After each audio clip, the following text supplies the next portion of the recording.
போன வகுப்பில் ஒவ்வொரு வாயில் தோறும் எவ்வாறு போரானது நிகழ்ந்த வண்ணம் இருக்கிறது என்பதை தொடர்ந்து பார்த்து வருகிறோம். இன்று இந்த கீழை வாயிலில் நடந்த போரை பற்றின செய்தியோடு தொடங்குகிறோம். வீழி வெண்கண் ராக்கதர் வெம்படை ஊழி ஆழி கிளர்ந்ததென ஓங்கின கீழை வாயிலில் கிட்டலும் முட்டினர் சூழும் வானர வீரர் துவன்றியே. அதாவது இந்த கிழக்கு 4 வாயில்களிலும் வானரர் படை சூழ்ந்திருப்பதினால இலங்கையின் அகத்தே இருக்கக்கூடிய அரக்கர்கள் ஒவ்வொரு வாயிலின் புறமாக வந்து இந்த வானர சைன்யங்களோடு போர் செய்கிறார்கள்.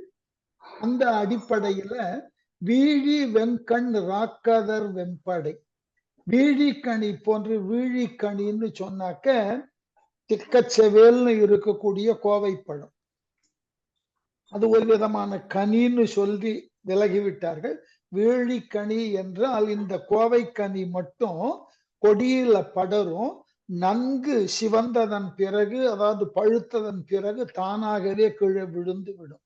ஆகவே இதுக்கு வீழிக்கனின்னு ஒரு பெயரும் உண்டு. ஆகவே அந்த வீழி வெண்கண் ராக்கதர் வெம்படை, அந்த கோவைக்கனியை போன்று சிவந்த கண்களை உடைய அரக்கர்களின் அது கொடிய படையானது ஊழி ஆழி கிளர்ந்ததன, ஊழியினது முடிவிலே கடலானது பொங்குவது போல எழுந்தார்களாம். ஓங்கின மேல் எழுந்து வந்தன கீழை வாயிலில் கிட்டலும், கிழக்கு வாயில்களை, அந்த வாயிலை இந்த அரக்கர் படையானது பெரியதாகிய கடல் வெள்ளம் போல் ஊழிக்காலத்து வெள்ளம் பொங்கி வந்து சேர சூழும் வானர வீரர் துவன்றி முட்டினர், சுற்றிலும் உள்ள வானரப்படை வீரர்கள் அந்த அரக்கர்களை நெருக்க தாக்கினார்கள். என்னென்ன ஆயுதங்கள்? சூலம், வாள், அயில், தோமரம், சக்கரம், வாலம், வாளி, மழையின் வழங்கியே ஆலம் அன்ன அரக்கர் அடர்தலும் காலும் வாலும் துமிந்த கவிக்குலம். இந்த போன வகுப்பிலேயே கூட சொன்னேன், தான் ஏதோ போர் எடுத்து நடத்துதலினாலே வானரப்படை மட்டுமே வெல்லுவதாக கம்பன் காட்சியை காட்டல. வானரப்படையிலும் பேரழிவு ஏற்பட்டது அரக்கர்களினால் என்பதை எங்கெல்லாம் வாய்ப்பு கிடைக்கிறதோ அங்கெல்லாம் விளக்கி கொண்டே சொல்லுகிறார். அதுதான் கம்பன் கிட்ட இருக்கக்கூடிய நேர்மை. ராமாவதாரத்துல அனைத்து விதமான தேவர்களும் வானரங்களாக வந்து அந்த அரக்கர்களை அழிப்பதற்கு முன் நின்றார்கள் என்றாலும் அந்த அரக்கர்களினுடைய போர் ஆற்றலினாலே வானரர்களும் பகுதி அளவு உயிரிழந்தார்கள் என்பதை அப்படியே பதிவு பண்ணி கொண்டே போகிறான் கம்பன். ஆகவே சூலம், வாள், அயில், தோமரம், சக்கரம், வாலம், வாளி இவைகளெல்லாம் அரக்கர்களால் பயன்படுத்தப்பட்ட படைக்கருவிகள். எப்படி பயன்படுத்தினார்களாம்? மழையின் வழங்கிய, மழை போன்று அவர்கள் பொழிந்தார். எப்படி மழையானது இடைவிடாமல் நீர்த்திவலைகளை பொழிந்த வண்ணம் இருக்குமோ அது போல மேலே சொல்லப்பட்ட இந்த 7 விதமான ஆயுதங்களை இடைவிடாமல் இந்த அரக்கர்கள் வானரர்கள் மீது பொழிந்தார்கள். மழையின் வழங்கிய, எப்படிப்பட்ட அரக்கர்களா? ஆலம் அன்ன அரக்கர், கொடிய நஞ்சு போன்ற அரக்கர்கள். அவன் பார்வையும் பேச்சுமே நஞ்சு, அவர்களால் எய்யப்பட்ட ஆயுதங்கள் நஞ்சினுக்கு இணையானவை. இந்த நஞ்சினுக்கு இணையான ஆயுதங்களை எய்ததினாலே என்னாயிற்று? மழை போன்று பொழிந்து அடர்தலும், எதிர்த்த பொழுது இந்த கவிக்குலம் இருக்கிறதல்லவா, குரங்குகளின் அது குலம், என்னாயிற்றான்? காலும் வாலும் துமிந்த, கால்களும் வாள்களும் துண்டிக்கப்பட்ட நிலையில் அவைகள் செய்வது அறியாமல் தங்களினது உயிரை இழந்தன. ஏனென்றால் ஏன் அந்த குறிப்பான ஒரு வார்த்தையை பயன்படுத்தினான்னா, வானரங்களுக்கு வாள் ஓர் இன்றியமையாத உறுப்பு. சிலர் அதை ஏற்றுக்கொள்ளுகிறார்கள், சிலர் அதை மறுக்கிறார்கள். அதாவது வானரத்தினுக்கு வாலினை இயக்குதற்கு என்று தனித்த ஆற்றலும் ஏனைய உடல் உறுப்புகளை இயக்குவதற்கு தனித்த ஆற்றலும் உண்டு என்று ஒரு சாரார் விவாதிக்கிறார்கள். இல்லை இல்லை, அப்படியெல்லாம் ஏதும் இல்லை என்று மற்றொரு சாரார் விவாதிக்கிறார்கள். ஆனால் வானரங்களுக்கு வாளானது மிக மிக இன்றியமையாத உறுப்பு. அதனால இந்த வானரங்களை செயலற்று போகக்கூடிய அளவுல இந்த அரக்கர்கள் மழையை போல மேலே சொல்லப்பட்ட பல்வேறு விதமான ஆயுதங்களை எய்ததினால் இந்த வானரங்களினது வாலும் காலும் வெட்டப்பட்டன. ஆகவே இவைகள் செயலற்று போயின. என்ன ஆயிற்று? வென்றி வானர வீரர் விசைத்து எரி குன்றும் மாமரமும் கொடும் காலனில் சென்று வீழ நிருதர்கள் சிந்தினார் பொன்றி விழுந்த புறவியும் புட்கையும். சரி, வானரர்கள் பக்கம் இழப்பு. ஆனால் வானரர்களும் சும்மா இல்லையே, தங்கள் ஆற்றலை எல்லாம் திரட்டி அரக்கர்களை தாக்குகிறார்கள். அரக்கர்கள் எய்த ஆயுதங்களுக்கு எதிராக இந்த வானரங்கள் கையில் கிடைத்த கற்களையும் மரங்களையும் எடுத்து வீசுகிறார்கள். வென்றி வானர வீரர், வெற்றிக்கு உரிய வானர வீரர்கள் விசைத்து எரி விஷயோடு எரிகின்ற குன்றும் மாமரமும் மலைகளும் பெரிய மரங்களையும் வேரோடு பெயர்த்து வீசுவதால் கொடும் காலனின் கொடிய யமனை போன்று ஒவ்வொரு வானரமும் சென்று வீழ அந்த வானரங்களால் எரியப்பட்ட பாறைகளும் பெரிய மரங்களும் அரக்கர் மேலே வந்து விழ நிருதர் சிந்தினர், அரக்கர்கள் சிதறினார்கள். புறவியும் புட்கையும் பொன்றி விழுந்த குதிரைகளும் யானைகளும் முற்றிலுமாக இறந்து போயின. ஆகவே இந்த அரக்கர்கள் ஏறி வந்த யானை, அரக்கர்கள் ஏறி வந்த தேரிலே பூட்டப்பட்ட குதிரைகள் இவைகளெல்லாம் இறந்து போனதினால் அரக்கர்கள் தங்கள் வாகனங்களை இழந்து வீதியிலே நின்று போரிடக்கூடிய நிலைக்கு தள்ளப்பட்டார்கள். தண்டு வாள் அயில் சக்கரம் தாயகம் கொண்டு தீரி நிருதர் கொதித்து எழ பண் திறந்து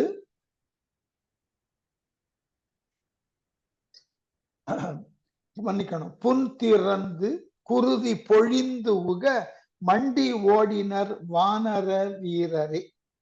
இவ்வாறு தங்களினுடைய குதிரைகளும் யானைகளும் கொல்லப்பட்டதினால் கோபம் கொண்ட நிருதர்கள், சினம் மிக்க அரக்கர்கள் என்ன செய்தார்களாம்?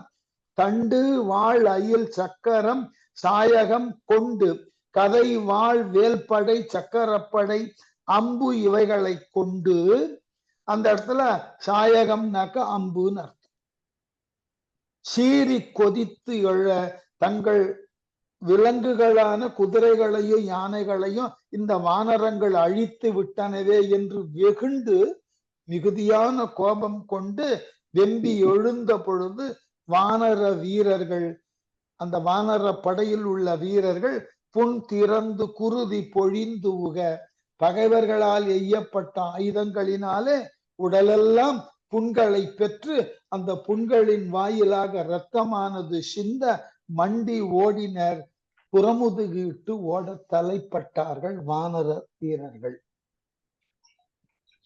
இப்படி தங்களினது வானர வீரர்கள் எல்லாம் அரக்கர்களுக்கு அஞ்சி ஓடுவதை பார்த்தவுடனே இந்த அரக்கர்களை எவ்வாறாகிலும் தேக்கி நிறுத்தி அழிக்க வேண்டும் என்ற நிலைக்கு வருகிறான் வானர படைகள்ல தலைவனாக விளங்கக்கூடிய நீலன்னு சொல்லக்கூடியவன். ஏற்கனவே இந்த நீலனை பற்றி எல்லாம் நாம படித்து இருக்கிறோம். யார் யார் தலைமையின் கீழ் எத்துணை ஆயிரம் வீரர்கள் ராமனோடு போர் செய்தற்காக இலங்கை நோக்கி வந்தார்கள் என்கின்ற ஒரு பெரிய பட்டியல் கொடுக்கப்பட்டது கிஷ்கிந்தையிலேயே. அந்த அடிப்படையில நீலனுக்கு கீழாக பல லட்சம் வீரர்கள் இருக்கிறார்கள், பல லட்சம் வானர வீரர்கள். அந்த படைப்பிரிவினுக்கு நீலன் மிக பெரும் தலைவன். அவனது ஆற்றல் என்ன இங்க சொல்ற.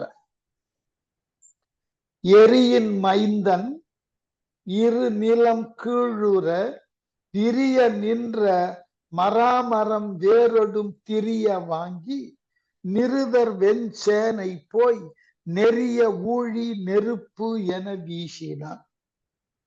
ஏற்கனவே கொஞ்சம் நினைவுபடுத்தி கொள்ள வேண்டும். நீங்கள் அனைவருமே அவதாரம் என்ற ஒன்று நிகழுகின்ற பொழுது அந்த அவதாரத்தினுக்கு உரிய துணையாக வானுலகில் இருக்கக்கூடிய எல்லா தெய்வங்களும் தங்களினுடைய பங்கினுக்காக தங்களினது அம்சங்களை இந்த அவதாரத்தோடு பூமிக்கு அனுப்பும். இது தவிர்க்க முடியாதது. அதனால இந்த ராமகாதையில நாம படிக்கக்கூடிய ஒவ்வொரு கதாபாத்திரமும் ஏதாயிலும் ஒரு விதத்துல வானுலகில் உள்ள தெய்வங்களோடு தொடர்பு உடைய அந்த தெய்வங்களினது அம்சங்களாக இருக்கக்கூடியன. ஆகவே இதுல இருந்து மாற்ற முடியாது. அதற்காகத்தான் இப்ப குறிப்பை காட்டுகிறார் கம்பன். உதாரணம் நமக்கே தெரியும், ராமன், பரதன், லக்ஷ்மணன், சத்ருகணன்னாக்க இந்த நால்வரும் யாருன்னு கேட்டா ராமன் பரந்தாமனே. அதே போல லக்ஷ்மணன் யாருன்னா ஆதிசேஷன். இப்ப பரதனும் சத்ருகணனும் யாரு? அந்த பரந்தாமனோடு இருக்கக்கூடிய சங்கும் சக்கரம். இந்த மரபு அப்படியே பின்பற்றுகிறார்கள். அவனோடு மட்டும் அல்லாமல் ஏனைய பிற தேவர்களும். இப்ப வாலி யாரினுடைய அம்சம் தெரியும். சுக்ரீவன் யாருடைய அம்சம்? சுக்ரீவனை சொல்லுகின்ற பொழுதெல்லாம் கம்பன் என்ன சொல்றான்? சூரியனது மகன். வாலிய சொல்லும் போது இந்திரனது அம்சம். என்ன காரணம்னா, ஒரு அவதாரம் நிகழுகின்ற பொழுது அந்த அவதாரம் தனித்து நின்று எதையும் செய்வதற்கு இல்லை. அந்த அவதாரத்தோடு ஏனைய பிற தெய்வ மாந்தர்களும் ஒன்று சேர்ந்து வருகின்ற பொழுதுதான் அந்த அவதாரத்தினுடைய மகத்துவம் பூர்த்தியாகும். இதை தவிர்க்க முடியாத ஒன்று. ஆகவே எல்லா அவதாரங்களிலும் இந்த தெய்வலோகத்தில் உள்ள எல்லா விதமான தெய்வத்தன்மை பெற்றவர்களும் தங்களினது கூறாக தங்களினது அம்சமாக ஒருவரை இந்த பூமிக்கு அனுப்புவார்கள். அவ்வாறு வந்தவன் நீலன். இவன் அக்னி தேவனின் அம்சம். ஆகவேதான் எரியின் மைந்தன். எரின நெருப்பு. நெருப்பின் மைந்தன் இரு நிலம் கீழுற. அவன் இருக்கக்கூடிய அந்த பறந்துபட்ட நிலமானது பிளவுபடக்கூடிய அளவுல கீழுற விரிய நின்ற மராமரம் வேரொடும் திரிய வாங்கி, அந்த பெருமைக்குரிய பூமியினுள் வேரூன்றி இருக்கக்கூடிய பெரியதாகிய பலவாகிய கிளைகளை உடையதுமாகிய அந்த பறந்துபட்ட மராமரத்தை வேரொடும் திரிய வாங்கி வேரோடு திருகி எடுத்தான். நிருதர் சேனை போய் நெறிய அரக்கர்களினது கொடிய படைகளானது தூளாகுமாறு ஊழி நெருப்பு என வீசினான். ஊழி காலத்து வீசக்கூடிய நெருப்பு போல அந்த மராமரத்தை அரக்கர்கள் மீது எடுத்து வீசினான். வீசினதுனால என்ன ஆயிற்று? தேரும் பாகரும் வாசியும் செம்முகக்காரும் யாழியும் சீயமும் காண்தகு பாரின் வீழ புடைப்ப பசும் புண்ணின் நீரும் பாரி அதனை நிறைத்ததே. அழகான ஒற்றை மரத்தை பறித்து, மராமரத்தை பறித்து அது அரக்கர்களை நோக்கி நீலன் வீசிய வேகத்துல என்ன ஆயிற்றா? தேரும், அந்த அரக்கர்கள் ஏறி வந்த தேர், அந்த தேரினை இயக்கக்கூடிய பாகர்கள், அதோட மட்டும் இல்லாமல் வாசி குதிரை, வாசினா குதிரை, செம்முக காரும் அப்படின்னாக்க சிவந்த முகங்களை உடைய யானைகளும் யாளிகளும் சிங்கங்களும் என்ன ஆயிற்று? காண்தகு பாரின், காணத்தகுந்த அழகிய இந்த நிலத்தில வீழ உயிர் நீத்து விழுந்தன. ஒற்றை மரத்தை நீலன் பறித்து அடித்த வேகத்துல இவைகள் அத்தனையும் கீழே விழுந்து இறந்தன. ஆகவே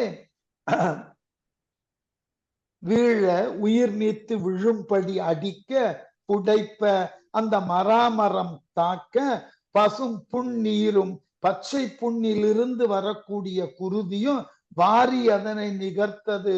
கடலை அந்த இரத்தமானது நிகர்த்தது.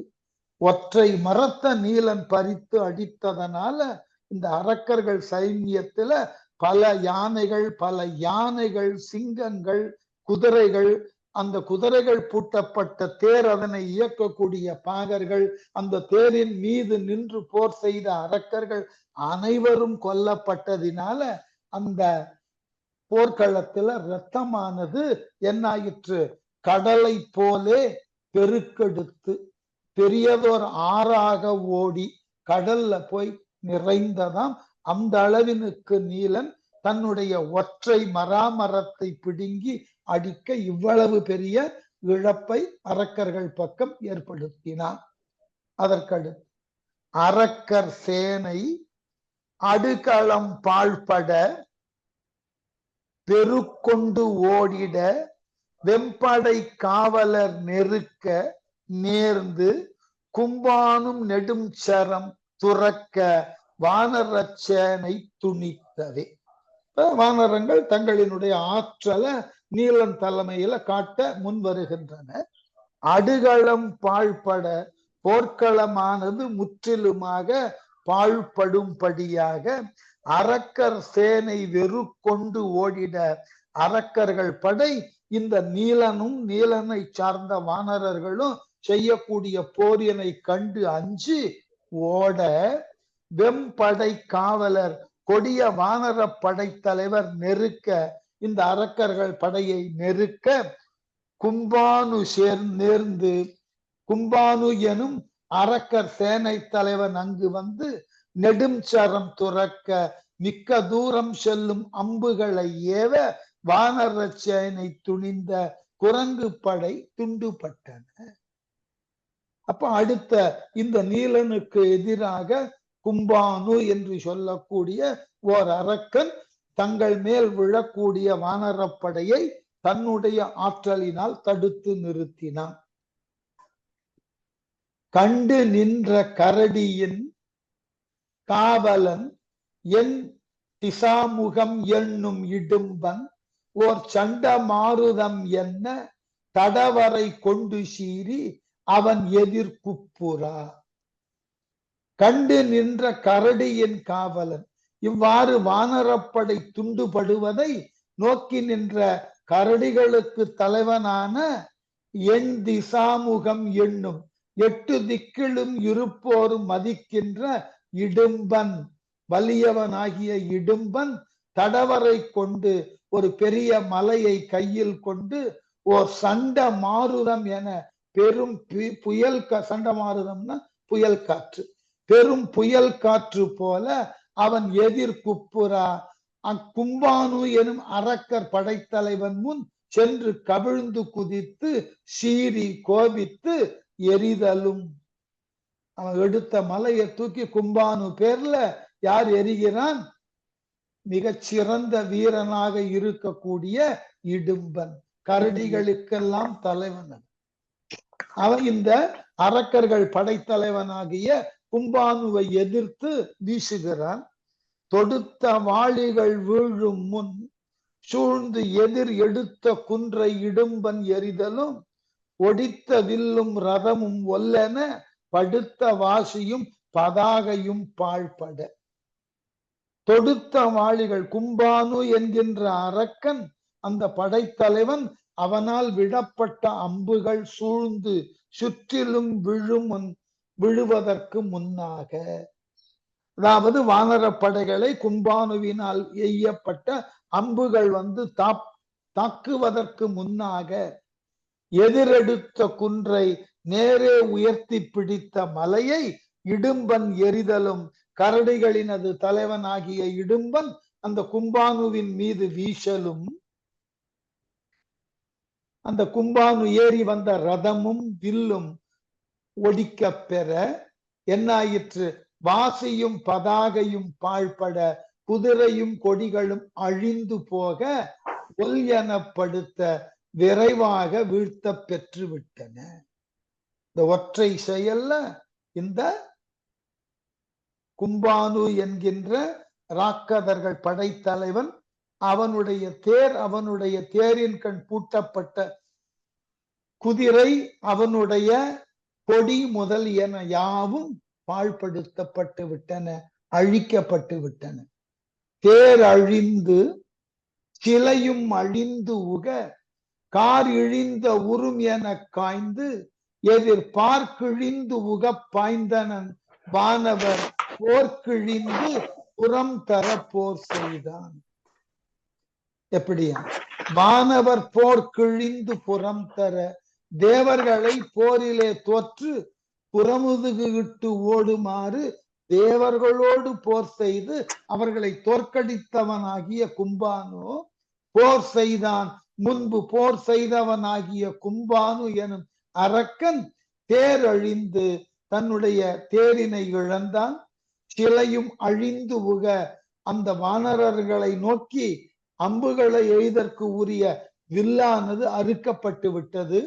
கார் இழிந்த உரும் என காய்ந்து, மேகத்திலிருந்து இடி விழுவது போல கோபித்து பார் கிழிந்து உக, நிலமே பிளந்து தோன்றும்படி எதிர் பாய்ந்தனன் இடும்பனுக்கு எதிராக பாய்ந்தான்.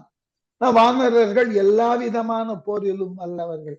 ஆயுதம் கொண்டு தாக்குவார்கள், மறைந்து நின்று தாக்குவார்கள், மந்திரங்களின் மூலமாக தங்களை மாற்றிக்கொள்வார்கள், எல்லாம் அவர்களுக்கு தெரியும்.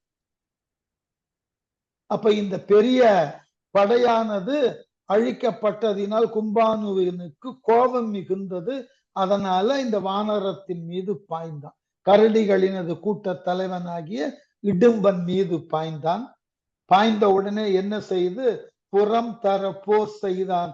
இடும்பனுக்கு எதிராக பாய்ந்து அவனோடும் அவனை சார்ந்த வானரர்களோடும் கும்பானு போர் செய்ய தொடங்கினான். கத்தி மார்பின் வைர தடக்கையால் குத்தி நின்று கும்பானுவை தான் எதிர் மொத்தி நின்று முடித்தலை கீழ்வுற பத்தி வன் தட தோல்வுற பற்றுவான். இப்போ ரெண்டு பேருக்கும் ஒருவருக்கு ஒருவர் தனித்த யுத்தம் வந்துவிட்டது. இதுக்கு பேர் துவந்தம்னு பேர். ஆங்கிலத்துல சொல்லுவார்கள் சிங்கிள் பை காம்பேக்ட். ஒண்டிக்கு ஒண்டி வரியான்னு கேட்போம் இல்லையா, அதேதான். இப்ப இருவரும் தனித்து யுத்தம் செய்ய தலைப்பட்டு விட்டார்கள். யாரு? கும்பானுவும் இடும்பனும்.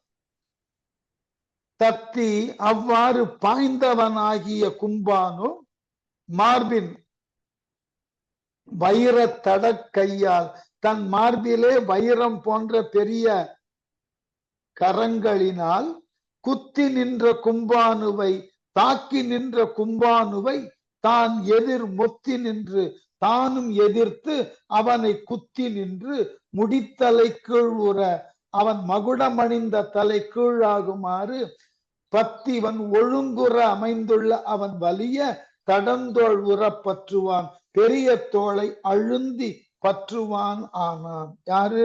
இடும்பனினுடைய தோளை கும்பானு பற்றி இருக்கிறார். எப்படி? தலகீழாக கவிழ்ந்து தோள்களை அழித்து பிடித்து இம்பானு அந்த இடும்பனை கொல்லுதற்காக இந்த கும்பானு முயல தலைப்பட்டான். என்னாச்சு? கடித்தளத்து இரு கால் உற கைகளால் பிடித்து தோளை பிறங்கலின் கோடு நேர் முடித்தளத்தினை கவ்வுற மூளைகள் வெடித்து விழுதர வீழ்த்தினாம் அரோ. எப்படி விழுந்தான் கும்பானு? கடித்தளத்து இரு கால் உற, கும்பானுவின் உடலின் இடைப்பகுதியாம் மறைவிடத்தில் இரண்டு கால்களையும் அழுத்தி கைகளால் தோளை பிடித்து, கைகளினது துணை கொண்டு அந்த கும்பானுவினது தோள்களை பிடித்து பற்றி பிறங்கலின் கோடு நேர் மலைச்சிகரம் போன்று முடித்தளத்தினை கவ்வுற மகுடத்தையே வாயால் கவ்வி மூளைகள் வெடித்து விழுதர மூளை பகுதியானது வெடித்து சிதறி விழ வீழ்த்தினானாம் அந்த கும்பானுவை இடும்பன் உயிரிழக்க செய்தான். எப்படி கும்பானுவினது உயிர் பிரிந்தது? இதான் விளக்கம். அந்த கும்பானுவினது உடலை இந்த கரடி கூட்டத்தின் தலைவனான இடும்பன் கசக்கி பிழிந்து கொன்று விடுகிறார். ஆகவே ராவணனை சார்ந்த ஒரு படைத்தலைவன் இறந்து போகிறான். அவனை சார்ந்த அந்த அரக்கர்கள் யாவும் தப்பி ஓடுகிறார்கள். அப்ப இப்படியே சென்றால் என்ன ஆகும்? அரக்கர்களினது சேனை தோல்விக்கு உண்டான பக்கத்தை பார்க்க தொடங்கிவிடும். ஆகவே கும்பானு இழந்தான். அந்த இடத்தை விட்டு நிரப்பதற்கு பிரகத்தன் என்ற போர் வீரன் வருகிறான். எப்படி? தன் படைத்தலைவன் பட தன் எதிர் துன்பு அடைந்த மனத்தன் சுமாலிஷை முன் படைத்த முகில் அன்ன காட்சியன் என்பு அடைந்த வரிசிலை வாங்கிய. ரொம்ப வருத்தப்பட்ட இந்த ராவணனுக்கும் தயரதனுக்கும் தங்களினுடைய பாட்டன் வீட்டில் எவ்வளவு நாள் விருந்தளித்திருப்போம். அந்த அடிப்படையில இந்த பிரகத்தன் என்கின்றவன் தன்னுடைய ஆற்றலை எப்படியாவது காட்டி போர் செய்தாக வேண்டும்னு சொல்லி என்ன செய்தானா, தன் படைத்தலைவன் பட தன் கீழ் இருந்த சேனை தலைவன் தன் எதிர்பட தனக்கு முன்பே உயிர் விட. ஆகவே என்னாயிற்று? அந்த மற்போர்ல இந்த இடும்பனுக்கும் அரக்கனினுடைய வீரனுக்கும் போர் நடக்க என்ன செய்தான்? கும்பானுவை இடும்பன் கொன்று விடுகிறான். எப்படி? அவனுடைய தலையை கைகளால் பற்றி வாயால் கவ்வி மூளை சிதறை செய்து கும்பானுவை கொன்று விடுகிறான். அதுதான் போன பாட்டுல பார்த்தோம். கடித்தளத்து இரு கால் உற கும்பானுவின் உடலில் இடைப்பகுதியின் மறைவிடத்தில் 2 கால்களையும் அழுத்தி எங்க மிதிச்சான்னு தெரிஞ்சுக்கணும். அவ்வளவுதான். அந்த கும்பானுவினுடைய மர்மஸ்தானத்துல கால் கொண்டு மிதிக்கிறான் இடும்பன்.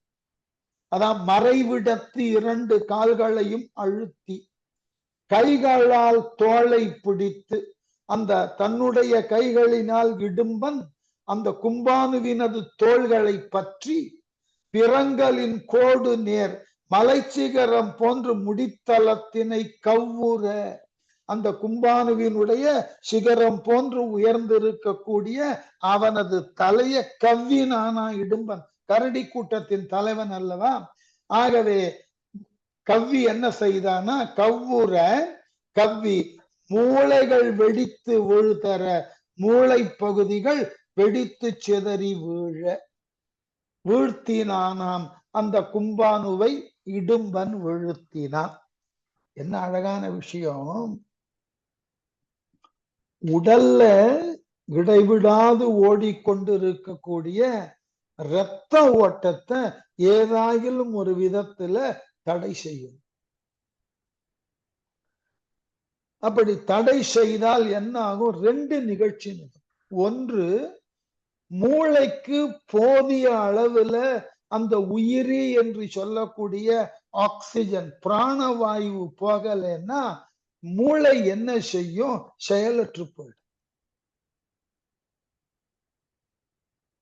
அந்த செயலற்று போயிற்று என்றால் அதுக்கு பேரு ஆங்கிலத்துல கிளினிக்கல் டெத்ன்னு பேர். மற்றொரு நிலை என்ன நடக்கும்னா, உடம்புல இருக்கக்கூடிய இரத்த குழாய்களை எல்லாம் அழுத்தி பிடித்து விட்டீர்கள் என்றால், அதுக்குதான் 2 இடம் சொன்னார். ஒரு இடம் அந்த கால்களுக்கு இடைப்பட்ட இடத்துல காலை வச்சு அழுத்தினதோட மட்டும் இல்லாமல் ஒரு கையால அந்த கும்பனினுடைய தோளை பற்றினான், நெருக்கினான். இப்ப என்ன ஆகும்? இரத்தமானது அதீத அழுத்தத்தோட தலைக்கு போகும். அப்படி போகின்ற பொழுது அந்த அழுத்தம் தாங்காமல் தலையிலையும் கண்கள்லையும் மிக மிக நுணுக்கமான இரத்த குழாய்கள் இருக்கின்றன. உதாரணமா மருத்துவத்தை போயிட்டு நமக்கு இரத்த அழுத்தம் இருப்பதாக சோதித்து கொள்ளக்கூடிய நிலைக்கு வந்தால் பிளட் பிரஷர் அதை கையில் வைத்து கொண்டு பார்ப்பதை காட்டிலும் கண்ணுல நுணுக்கமாக நம்முடைய இரத்த கொதிப்பின் அது அளவை பார்க்க முடியும். ஐ பிரஷரை வச்சிருந்து அதுதான் மிக துல்லியமாக நம்முடைய இரத்த கொதிப்பினை மதிப்பிட்டு சொல்லும். இப்ப இந்த ரத்தம் எல்லாம் செல்லக்கூடிய பாதையை அடைச்சிட்டீங்கன்னு வைத்துக் கொள்ளுங்கள். தோலை 2 கைகளாலும் பிடித்து நெருக்கி இரத்த குழாய்களினுடைய பாதையை அடைச்சா என்ன ஆகும்? அழுத்தம் கூடி அருகில் எது வீக்கா இருக்கோ, எது ஆற்றலற்று இருக்கோ அந்த இரத்த குழாய் வெடிக்கும். இதுக்கு பேரு ஹெமரேஜ்னு பேர். இரத்த குழாய் வெடிக்கிறது. ஒரு காலத்துல இந்த இரத்த குழாயை வெடிக்க வைப்பதற்கு என்றே தண்டனைகள் இருந்தது. அதுக்கு பேரு கிட்டி கட்டுதல்னு பேர். ஒரு எதிரி நாட்டு ஒற்றனிடமிருந்து உண்மையை வரவழைக்கணும்னா பல்வேறு விதமான தண்டனை முறைகள் இருந்தன. அதுல ஒன்று கிட்டி கட்டுதல். அதை அனுபவித்து பார்த்தால் என்று புரியாது. ஒரு குறுகின இடத்துல 2 பக்கமும் மர தண்டுகள் நடப்பட்டு இருக்கும். அதுக்கு நடுவுல நிறுத்தி விடுவார்கள் ஆளை. நிறுத்தின உடனே தலையில ஒரு வட்ட வடிவுல ஒரு மணிக்கயிறு போடப்படும். மணிக்கயிறுனா நூலை பலவாறாக திரித்து ஒன்றை 10 அதை திருத்தி, அது போல அதை 20 பல முறை திரித்து, இது போல 20 முறை மாற்றப்பட்ட நூல்களை எல்லாம் கொண்டு முறுக்கேற்றுதல். இதுக்கு பேரு மணிக்கயிறுன்னு பேர். அவ்வளவு எளிதில் அருந்து போக அந்த கயிறை தலையில சுற்றி 2 பக்கமும் தலைக்கு இரு பகுதியிலும் முறுக்கேற்றுவதற்கு உண்டான சாதனத்தை வைத்திருப்பார். அது போல 2 கணுக்காலையும் ஒன்றாக சேர்த்தி அதனை சுற்றி இந்த கயிறை கட்டி முறுக்கேற்றுவதற்கு வாய்ப்பு தந்திருப்பார்கள். இந்த நெற்றி பொட்டிலும் காலிலும் ஒரே நேரத்துல கயிறுகள் முறுக்கப்படுகின்ற பொழுது என்னாகும்? உடலுக்கு கீழே வந்த குருதியானது, பாதத்துல வந்த குருதியானது மேலும் செல்லாமல் கீழும் செல்லாமல் இடையில நின்னுடும். அப்ப இதயத்திற்கு ரத்தமானது மீண்டும் முறையாக செல்லுவதற்கு வாய்ப்பு குறையும். என்ன காலில் அந்த மாதிரி மணிக்கயிறை போட்டு முறுக்குவார்கள். அது போல நெற்றியில மணிக்கயிறை போட்டு முறுக்குகின்ற பொழுது நம்முடைய சுவாச பாதை நெருக்கப்படும். நாம் அதற்கு ஏற்றாற் போல நாம வேகத்தை காட்டினோம்னா நம்மால் ஒன்றும் செய்ய முடியாது. மெல்ல மெல்ல இந்த அழுத்தமானது கூடி கூடி தலையில இருக்கக்கூடிய இரத்த நாளங்களை வெடிக்க வச்சு அருந்து துண்டாயிடும்.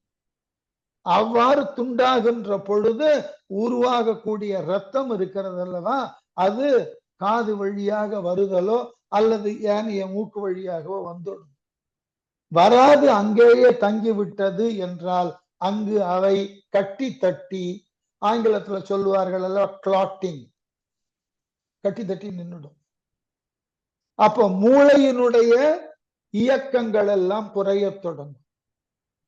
இந்த மணிக்கயிறு கணுக்காலிலும் தலையிலும் இருக இருக ஒரு குறிப்பிட்ட நேரத்திற்கு பிறகு என்ன ஒரு சிறு காற்று அந்த பகுதியில பட்டாலும் பெரியதோர் வலியை கொடுக்கும். அதனால இந்த கிட்டி கட்டுதல் என்பதெல்லாம் ரொம்ப சாதாரணமான தண்டனை கிடையாது. அவ்வாறு இங்க தலையில இந்த பகுதியில பொட்டு பகுதியில முறுக்கேற்றி முறுக்கு ஏற ஏற என்ன ஆகும்? முதல்ல மூக்கில் இருக்கக்கூடிய இரத்த குழாய்கள் வெடித்து மூக்கு வழியா ரத்தம் வர ஆரம்பிச்சு. அந்த காலத்துல பல்வேறு விதமான முறைகள்ல எதிரிகளை தண்டித்து இருக்கிறார்கள். கிட்டி கட்டுதல், கோதண்டம் பிடித்தல். பண்டைய தமிழரிடம் தண்டனை முறைன்னு நூல் இருக்கிறது, ஆராய்ச்சி பண்ணி எழுதி இருக்கிறார். அதையெல்லாம் பார்த்தோம் என்றால் இத்துணை விதமான தண்டனைக்குரிய கருவிகளை ஒரு நாடு வைத்திருந்ததான்னாக்க அந்த கருவிகளை வைத்திருந்தது மட்டுமல்ல, அதை சரியான முறையில இயக்குவதற்கு உண்டான ஆற்றல் பெற்ற காவலர்கள் இருந்திருக்கிறார்கள். அவர்களை பற்றின விவரங்களும். அதனால இந்த போர்க்களத்தினால ஏற்படக்கூடிய அந்த இழப்பு இந்த அரக்கனினுடைய தோளை பிடித்து இரு கால்களுக்கு இடையிலே தன் காலை ஊன்றி இரத்த ஓட்டத்தை நிறுத்தி அழுத்தம் கொடுத்ததினால அந்த அழுத்தத்தோடு மேல் நோக்கி சென்ற அந்த இரத்தம் அது ஓடுவதற்கு உண்டான பாதையில் உள்ள குழாய்கள் எல்லாம் வெடித்து சிதற என்னாயிற்று, அந்த அரக்கனை கரடிகளினது கூட்ட தலைவனாகிய இடும்பன் கொன்றான். இப்படித்தான் கொன்றான். ஆகவே அந்த கும்பனினுடைய உயிரை இடும்பன் உயிரிழக்க செய்தான். அப்ப கும்பன் போனதுக்கு அப்புறம் அவனுக்கு உண்டான அடுத்த நிலை, தலைவன் போற தொடரணும் இல்லையா, அதான் அடுத்த பாட்டு. தன் படைத்தலைவன் பட தன் எதிர் துன்பு அடைந்த மனத்தன் சுமாலிஷே முன் படைத்த முகில் அன்ன காட்சியன் வன்பு அடைந்த வரிசிலை வாங்கினான். தனக்கு தலைவனாக இருக்கக்கூடிய அந்த கும்பானுவை இடும்பன் கொன்றதினால் தன் எதிர்ப்பட தனக்கு முன்பே உயிர் விட துன்பு அடைந்த மனத்தன் தன் தலைவன் இறந்து போனானே என்ற துன்பத்தை கொண்ட மனத்தை உடையவனும் சுமாலி மகனான பிரகத்தன் முன் படைத்த முகில் அன்ன காட்சியன் முன்னே வந்து நின்று மேகம் போன்ற தோற்றமுடையவன், கண்ணங்கரேல் நிறம், வன்பு அடைந்த வரிசீலை வாங்கினான், வலிமை வாய்ந்த தனது கட்டமைந்த வில்லை வளைத்தான். யாரை தாக்குவதற்கு? இந்த பாண்டவர்களை. மன்னிக்கணும், திடீர்னு மாறி போற பாருங்க. இந்த வானரங்களை தாக்குவதற்கு, குறிப்பாக இடும்பனை தாக்குவதற்கு பிரகத்தன் பெரிய படையோடு வருகிறான். அவனுக்கு ரெண்டு விதமான கோபம். தன் முன்னே தன் தலைவனை கொன்றிருக்கிறான். அதனோடு மட்டும் இல்லாமல் இந்த வானரப்படை மேலும் முன்னேறுகிறது. இதுகாரும் வானரர்கள் எந்த ஒரு போர்க்களத்திலும் நேரடியாக பெருமளவிலே சந்தித்ததே இல்லை. எந்த முறையான ஆயுதங்களையும் அவர்கள் கையாள தெரியாதவர்கள். இப்படிப்பட்ட படையானது தங்களிலே சிறந்திருக்கக்கூடிய ஒரு படைத்தலைவனை மிக எளிதாக இந்த கரடிகளினது கூட்ட தலைவனாகிய இடும்பன் கொன்றிருக்கிறான் என்பதனால பிரகத்தனுக்கு கோபம். அவன் என்ன செய்தான்? தன் வில்லை எடுத்தான், வாங்கி வார்சிலை வானர மாப்படை ஏங்க நான் எரிந்திட்டு இடையீடு இன்றி தூங்கு மாறி என சுடர் வாளிகள் வீங்கு தோழினன் விட்டன நாம் அரு. இது எத்தனை முறை வேணாலும் சொல்லலாம். கம்பனுக்கு அந்த துண்டு துண்டு வார்த்தைகளை கொண்டு ஒரு நாடகத்தை உருவாக்கிட்டு போயிடும். அது கம்பனுடைய தனித்துவம். என்ன அழகா சொன்னான் பாருங்க. வீங்கு தோழினன் புயங்கள் பூரிக்க பெற்ற பிரகத்தன். ஏன் புயங்கள் பூரிக்க பெற்றன்னு சொன்னாக்க, நமக்கெல்லாம் பெரும்பாலும் அதெல்லாம் பழக்கம் இல்லை. எங்காயிலும் வாய்ப்பு இருந்தா சென்று நீங்கள் பாருங்கள். ஒன்று திரு ஆரூர் கோவில், இல்லை என்றால் சென்னைக்கு அருகில வந்தவாசிக்கு பக்கத்துல இருக்கக்கூடிய தென்னாங்கூர் என்கின்ற ஒரு தலம் இருக்கு. அங்க பாண்டுரங்கன் கோவில், மற்றொரு சந்நிதியாகிய திருப்பதியினுடைய வெங்கடேச பெருமாள் சந்நிதியும் இருக்கு. தென்னாங்கூருக்கும் திருப்பதிக்கும் என்ன ஒரு வித்தியாசம்னா, திருப்பதியில இருக்கிற எல்லா அலங்காரமும் தென்னாங்கூர்ல இருக்கிற பெருமாளுக்கும் உண்டு. ஆனா திருப்பதியில இறைவனினது நிஜ பாத தரிசனத்தை பார்க்க முடியும். ஆனா தென்னாங்கூர்ல இருக்கக்கூடிய பெருமாளின் நிஜ பாத தரிசனத்தை பார்க்கலாம். இது கோவிலுக்குன்னு உண்டான ஒரு தனித்த வழிபாடு முறை போட்டோம். எதற்கு இந்த ரெண்டு கோவில சொன்ன, திருவாரூர் கோவிலையும் தென்னாங்கூர் கோவிலையும், ரெண்டு கோவில்லையும் சாமி புறப்பாட்டிற்கு என்று பல்லக்கு தூக்குவார்கள். திருவாரூர் கோவில்ல சாமி பல்லக்குல வெளியே வராருன்னா அஜபா நடனம் ஆடிக்கொண்டுதான் வரணும். அதே போல தென்னாங்கூர்ல அந்த கோவிலை சுற்றி இறை ஊர்வலம் வருகிறதுன்னா பல்லக்குல சுவாமி ஆடிக்கொண்டுதான் வருது. அந்த நின்ற இடத்துல பல்லக்க ஆட்டுதல், இந்த ஸ்விங் பண்றது, இல்ல பல்லக்கு தூக்கி தோல்ல வாங்குறது, தூக்கி தூக்கி குதிப்பது போல பல்லக்கோட சேர்த்து இறை உருவத்தை தூக்கி இறக்குவது. இதை ஏன் சொல்றேன்னா, இதை செய்யக்கூடிய அந்த பல்லக்கு தூக்கிகளினது தோலை போய் பார்க்கணும். இந்த பல்லக்கினுடைய கனத்தை தூக்கி தூக்கி தோளுக்கு மேல அந்த தசையானது ஒரு மலை குன்று போல வளர்ந்து இருப்பதை நீங்க பாருங்க. இன்னமும் இதெல்லாம் பாரம்பரியமாக பல்லக்கு தூக்குபவர்கள் அவர்களது செயல். நாமெல்லாம் நடுவுல போய் எல்லாம் தூக்க முடியாது. அதுவும் திருவாரூர் பல்லக்கை எல்லாம் பாரம்பரியமாக அந்த பிள்ளைத்தண்டு என்கின்ற நடுத்தண்டை எடுத்து தூக்குதற்கு பாரம்பரியமா வரக்கூடிய பல்லக்கு தூக்கிகள் தான். புதியதாக நானும் என் பங்களிப்பை தருகிறேன் போன தோல் எலும்பு முறிஞ்சுது.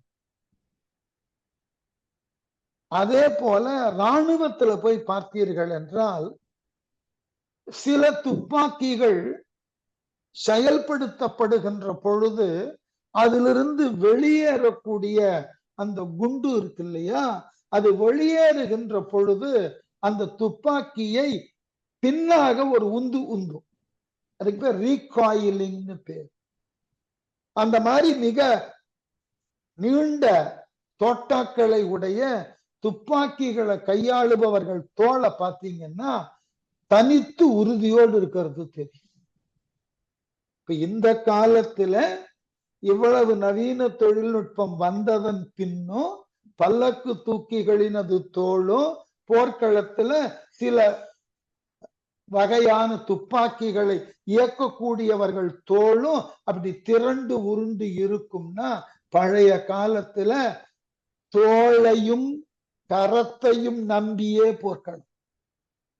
அவன் வாழ் வீசுவதாக இருந்தாலோ வேல் வீசுவதாக இருந்தாலோ ஏனைய பிற ஆயுதங்களை எறிவதாக இருந்தாலோ கைகளை மட்டுமே நம்பி செயல்பட முடியும், ஒண்ணும் பண்ண முடியாது. இப்ப அந்த கைகள் எப்படி இருக்கும், எவ்வளவு உறுதியோடு இருக்கும், எப்படி பருத்து இருக்கும். ஆகவேதான் வீங்கு தோழினன், பூரிக்கப்பட்ட தோல் அவனுக்கு பிரகத்தனுக்கு. வாசிலை வாங்கி, நான் போன பாட்டுல பாண்டவர்னு ஒரு வார்த்தைய இடையில சொல்லிட்டேன் இல்லையா. என்ன சிக்கல்னா இந்த பிரகத்தன்ற பேரு மகாபாரதத்திலும் உண்டு. பிரகத்தன் பேர் படிச்ச உடனே புத்தி மகாபாரதத்துக்கு போயிட்டது. எத்தனை பேருக்கு மகாபாரதத்துல இந்த பிரகதத்தன் ஒரு வீரன் இருப்பது தெரியும்னு தெரியாது. அவன் கௌரவர்கள் சார்பாக பாண்டவர்களை எதிர்த்து போர் செய்தவன், மிகப்பெரிய அனுபவம் மிக்க வயோதிகன். எழுதுவார் வியாசர், அந்த பிரகதத்தன் யானையின் மீது அமர்ந்து போர் செய்ய வரும்போது வயோதிகத்தின் காரணமாக அவனுடைய கண் இமைகள் கனத்து தானா கண்ணை மூடிக்கொள்ளும். அதனால என்ன செய்வானா, இந்த கண்ணுக்கு மேல இருக்கக்கூடிய புருவ பகுதிகள்ல ஒரு துளையிட்டு அந்த புருவத்துல ஒரு கயிறு கொண்டு அந்த கயிறை இறுக்கி காதுல கட்டி இருப்பாங்க. அப்பதான் அந்த தசை பகுதிகள் மேல் நோக்கி எழுந்து நிற்கும். அப்பதான் அவனால பார்க்கவே முடியும்.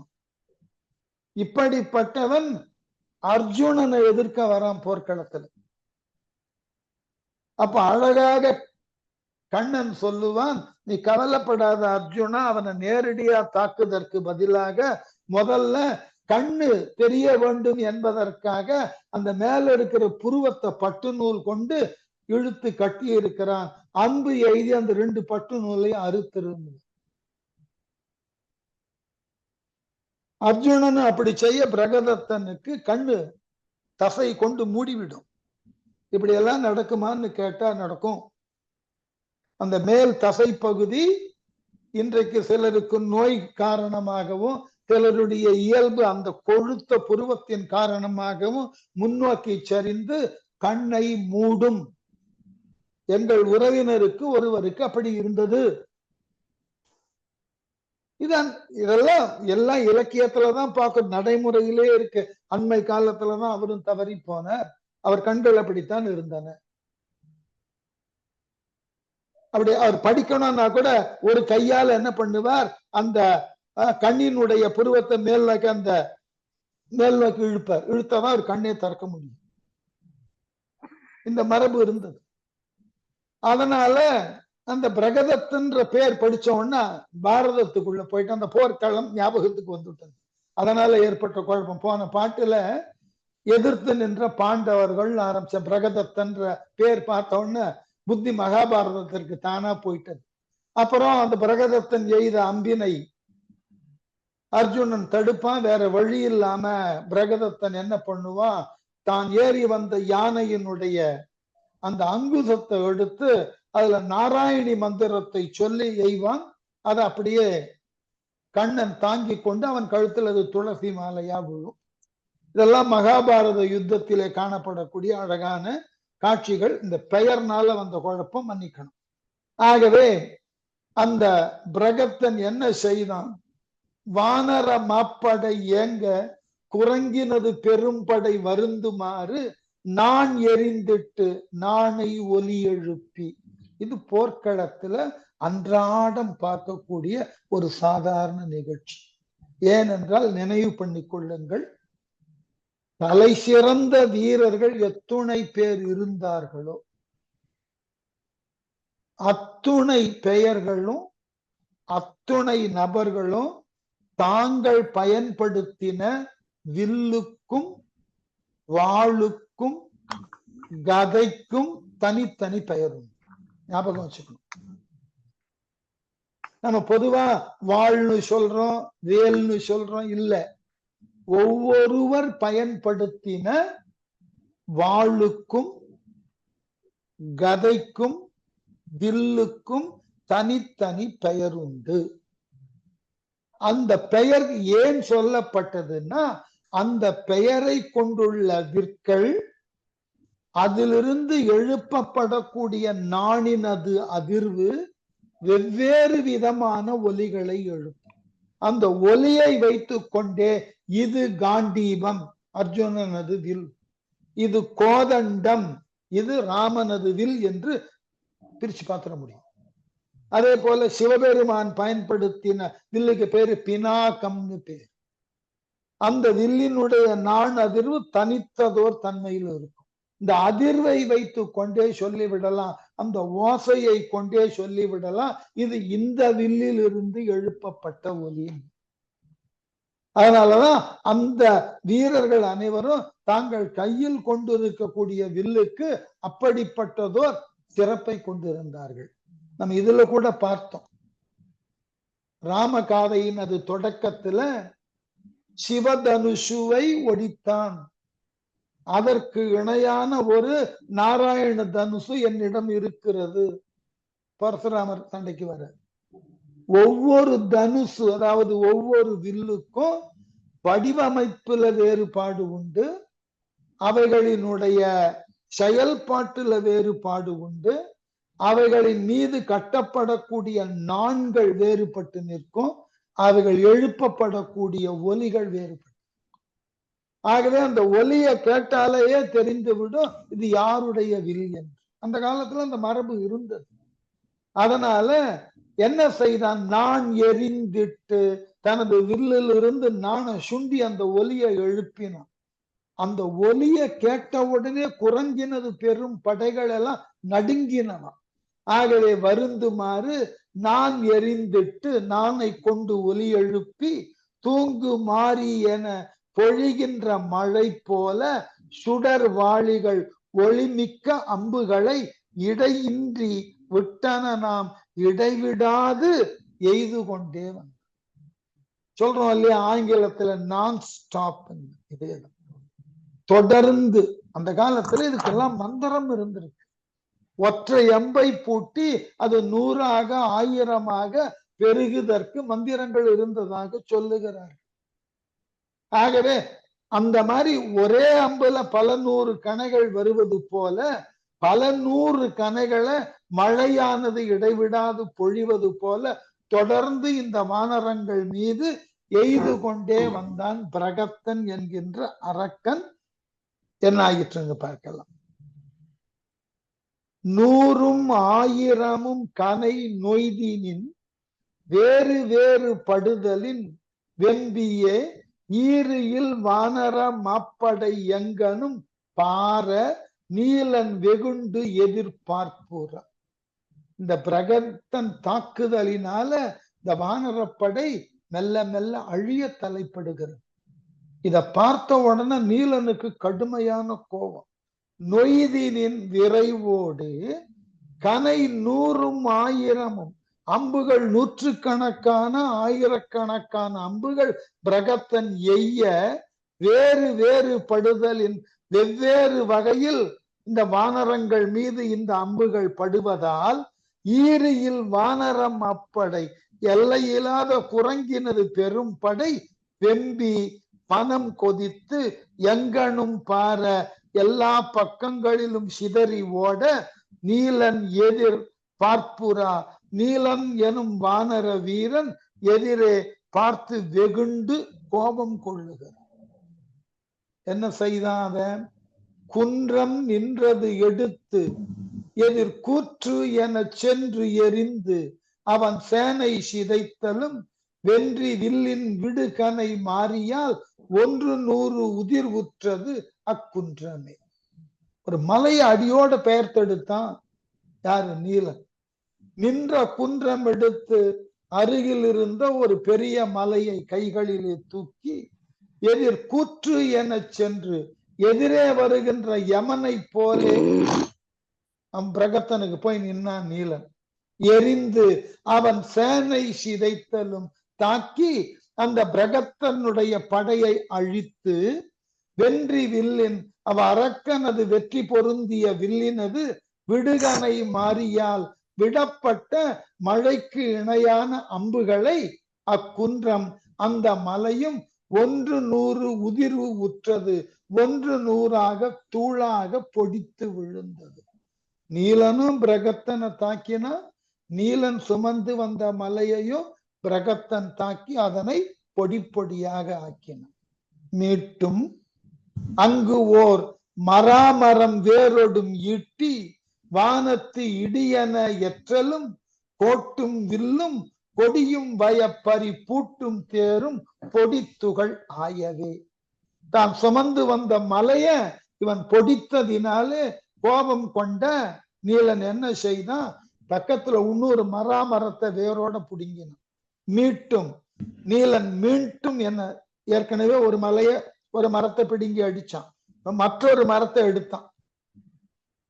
அங்கு ஓர் மராமரம் அங்கிருந்த மராமரத்தை வேரோடும் பிடுங்கி வேரோடும் ஈட்டினா வேரோடும் பிடுங்கி வானத்து இடியன எற்றலும் விண்ணிலிருந்து விழக்கூடிய இடி போன்று முழங்கி அம்மரத்தை வீசினான் பிரகத்தன் மீது.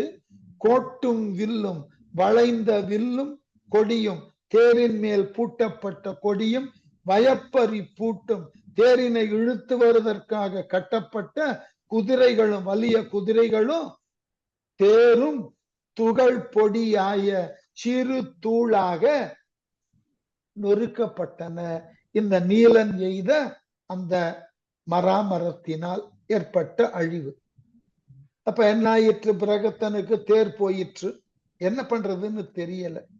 தேர் இழந்து சிலையும் இழந்திட கார் இழிந்த உருவம் என காந்துவான் பார் இழிந்து பருவலி தண்டோடும் ஊர் இழந்த கதிர் என ஓடினான். எப்படி போனானா? தேர் இழந்து பிரகதத்தனுடைய தேர் இழந்து போனான், சிலையும் இழந்து வில்லையும் நொறுக்கிட்டான் இவன் நீலன். ஆகவே கார் அழிந்து உரும் என மேகத்திலிருந்து கீழே விழக்கூடிய இடியை போலே, கார்னா மேகம், ஆகவே அந்த மேகத்தை விட்டு வெளியே வந்த இடி போன்று காந்துவான் கொதித்தவனாகிய அந்த பிரகத்தன் பார் இழிந்து மண்ணில் இறங்கி பருவலி தண்டோடும் பருத்த வலிமை உடைய தண்டு எனும் ஆயுதம், தண்டுன்னா உலக்க, ஊர் இழந்த கதிரென ஓடினான் ஊர்தியாகிய தேரினை இழந்த சூரியனை போல நீலனை நோக்கி ஓடி வந்தான். தேர் போச்சு, கையில பெரியதோர் தண்டை எடுத்துக்கொண்டான், இரும்பு சலாகை. அதை எடுத்துக்கொண்டு நீலன் நோக்கி படுவேகமா வந்தான் நீலன் அழிக்க. வாய் மடித்து அழல் கண் தோறும் வந்து உக போய் அடித்தலும் நீலன் புகைந்து எதிர் தாய் அடுத்து அவன் தன் கையின் தண்டொடும் மீ எடுத்து விசும்பு உற வீசினான். நீலன் தன் வீரத்தை காமிச்சான். எப்படி? வாய் மடித்து வாயினை மடித்தவாறு அழல் கண் தோறும் வந்து உக, நெருப்பு இரு விழிகளிலும் சிந்தக்கூடிய அளவுல போய் அடித்தலும் போய் நீலனை தாக்கினான் பிரகத்தன். நீலன் கொஞ்சம் கூட அசரல. நீலன் என்ன செய்தான்? நீலன் ஆனவன் புகைந்து எதிர்த்தாய் வெகுண்டு எதிரே தாவி சென்று, தாய்னா தாவுதல், தாவி சென்று என்ன செய்தான்? அடுத்து அந்த பிரகத்தனை அடுத்து நின்று அவன் தன் கையில் தண்டோடும் அப்பிரகதத்தனுடைய கையில் உள்ள தண்டு எனும் அந்த ஆயுதத்தோடும் மீ எடுத்து உயர தூக்கி நீள் விசும்புற வீசினான். பின்னில் பட வீசினான். அவன் அடியோட தோட பிடிச்சு ஒரு வீசு வீசன். அந்த ஆயுதத்தோட பிரகத்தன் வானத்துல பறந்துட்டு இருக்கான். அம்பரத்து எரிந்து ஆர்ப்ப அரக்கனும் இம்பர் உற்று எரியின் திரு மைந்தன் மேல் செம்புனல் பொழிய கதை சேர்த்தினார் உம்பர் தத்தமது உள்ளம் நடுங்கவே. அம்பரத்து எரிந்து ஆர்ப்ப, இவ்வாறு அந்த அரக்கனாகிய பிரகத்தனை பின்னிலே வீசி நீலன் ஆரவாரம் செய்ய அரக்கனும் அந்த பிரகதத்தனும் இம்பர் உற்று தரையை அடைந்து உம்பர்தம் தமது உள்ளம் நடுங்க, வானுலகத்தில் உள்ள தேவர்களினது மனமெல்லாம் நடுங்குமாறு எரியின் திரு மைந்தன் மேல், நெருப்பின் மைந்தனான அந்த நீலன் மேல் செம்புனல் பொழிய உதிரம் சொரியுமாறு கதை சேர்த்தினான், தண்டால் தாக்கினான். எவ்வளவு கொடிய யுத்தம் பாருங்க. நீலன் அது உடம்புல இருந்து ரத்தம் சிந்துகிறது. இவன் அந்த கையில் இருக்கிற கதையால தண்டால் அடிச்சான் நீலன் பிரகத்தன். உடனே என்னாச்சு? அடித்தலோடும் அதற்கு இளை ஆதவன் எடுத்த தண்டை பறித்து எரியா இகல் முடித்தும் என்று ஒரு கைக்கொடு மோதினான் குடித்த உமிழ்ந்ததென கக்க குருதியே. போர்க்களத்தை அழகா முடிச்சுட்டு அடித்தலோடும் பிரகதத்தன் தன் கையில் இருந்த தண்டால் இந்த நீலனை அடித்து தாக்கிய போது அதற்கு இளையாதவன் நீலன் என்ன செய்தான்? கொஞ்சம் கூட சளைக்காதவனா. இளையாதவன் சளைக்காதவன். இன்னும் உலக்கையில் அடிக்கிறியா, இப்ப பாரு நான் என்ன பண்றேன் பாருன்னு எடுத்த தண்டம், அவன் கையில் எடுத்த தண்டாயுதத்தை பறித்து எரியா பிடுங்கி எறிந்தான். இகல் முடித்தும் என்று இப்பகையினை இப்பொழுது முடிக்கிறேன் என்று சொல்லி குடித்து உமிழ்ந்ததென பருகி உள்ள உதிரத்தை கொப்பளிப்பதை போல குருதி கக்க ரத்தத்தை கக்கும்படி ஒரு கை கொடு தாக்கினான். ஒரு கையை கொண்டு நீலன் பிரகத்தனை அடிச்சான். அடிச்ச வேகத்துல பிரகத்தன் அப்படியே வாய் வழியாக ரத்தம் கக்க தொடங்கினான். ஏதோ குடிச்ச ரத்தம் வெளியே வருவது போல அந்த அடி. அதாவது நம்ம சொல்றோம் இல்லையா, இயல்பாக இந்த ஸ்பான்டேனியஸா வெளியே வர்றது. அடிச்ச வேகத்துல ஏதோ குடிச்சது ஒன்றை கக்குவது போல பிரகத்தன் அப்படியே ரத்தத்தை கக்க தொடங்கினான். நிறுத்த முடியல. ஆகவே குருதி வாய் நின்று ஒழுகவும் கூசலன் நிருதன் நீலன் நெடுவரை மார்பினில் கருதலாத முன் குத்தலும் கைத்து அவர் பொருத பூசல் புகழ ஒண்ணாது. ரத்தம் கக்கின நிலையோட பிரகத்தன் என்ன பண்ணான்? சோர்வடையலையா? நீலனோட மார்புல குத்தினானா ரெண்டு பேரும் மல்யுத்தத்தை செய்ய தலைப்பட்டார்கள். அதை சொல்லுதலுக்கு என்னால முடியல என்றான் கம்பன். எப்படியா? குருதி வாய் நின்று ஒழுகவும் நீலனால் குடித்ததன் பிறகு அந்த பிரகதத்தன் வாயிலிருந்து ரத்தமானது சிந்த பூசலன் அஞ்சல பயப்படாம என்ன செய்தான் நிருதன் அந்த பிரகத்தன் நீலன் நெடுவரை மார்பின் நீலனுடைய நீண்ட மலை போன்ற மார்பில் கருவலாதா முன் குத்தலும் நீலன் நினைப்பதற்கு முன் குத்த தொடங்கினான். அவ்வளவு வேகமான எதிர்வினைய நீலன் எதிர்பார்க்கல. கீழே ரத்தம் கக்கி விழுந்தவன் சட்டுன்னு எழுந்தான், நீலனுடைய மார்பை நோக்கி தன்னுடைய முஷ்டியில குத்தினான். அவர் அவ்விருவரும் கைத்து பொருத பூசல் ஒருவருக்கு ஒருவர் வெறுப்புடன் புரிந்த போர் இருக்கிறது அல்லவா, புகழ ஒண்ணாதது சொல்லும் தரமுடையதாக இருக்காது.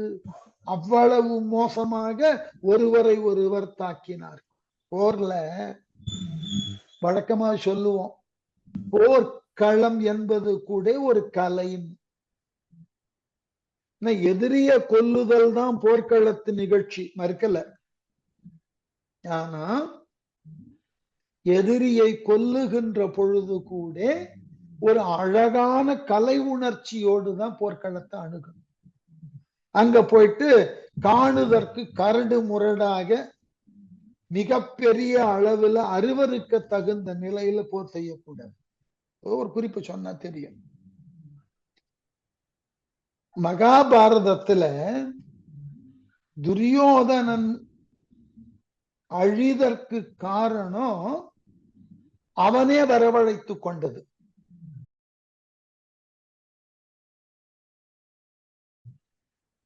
அதாவது பாண்டவர்களோடு சமாதானமாக போன்னு ஒரு முனிவர் அறிவுரை சொல்ல, அந்த அறிவுரையை ஏற்காமல் விட்டதோடு நில்லாமல் அறிவுரை சொன்ன முனிவரை பார்த்து ஏளனமாக சிரித்து தன் தொடையை தட்டி கொண்டே இருந்தான்.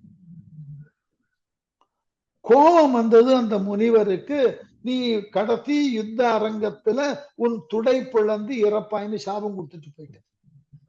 என்ன வேடிக்கை, ஒவ்வொரு போருக்கும் ஒரு வரையறை உண்டு. அந்த வரையறையெல்லாம் மீறி போர் செய்யும் மரபு அன்னைக்கு கிடையாது. கதையாயுதம்னு சொல்லக்கூடிய அந்த போர்ல எதிர்க்க நிற்கக்கூடியவன இடுப்புக்கு கீழே தாக்கக்கூடாது, ஒரு இலக்கணம். ஆனால் பீமன் துரியோதனன் அது தொடையை பிளப்பான்.